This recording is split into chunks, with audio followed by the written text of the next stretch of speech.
ఈ వాక్యాన్ని వీక్షిస్తున్న సహోదరి సహోదరులందరికీ క్రీస్తు పేరట వందనములు. ఈరోజు వాక్యం ద్వారా దేవుడు మనతో చెబుతున్న మాట, యెహోవాకు అసహ్యములైనవి 6 గలవు, 7 ఆయనకు హేయములు. సామెతల గ్రంథము 6వ అధ్యాయము 16వ వచనము. దేవునికి అసహ్యమైన వంట ఏంటవి? 1 అహంకార దృష్టి అంట. నేను అన్న అహం, గర్వం, తానే గొప్పవాడు అనుకోవడం, ఇతరులను తక్కువగా చూడడం. 2 కలలాడు నాలిక అంటే అబద్ధాలు చెప్పడం. కొంతమంది మంచినీళ్ళు త్రాగినంత ఈజీగా అబద్ధాలు చెప్పేస్తుంటారు.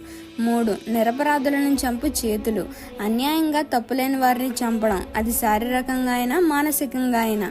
4 దుర్యోచనలు యోచించే హృదయము అంటే స్వార్థంతో, గర్వంతో, అసూయతో దేవుని చిత్తానికి విరుద్ధంగా హృదయంలో ఆలోచనలు పెట్టుకోవడం.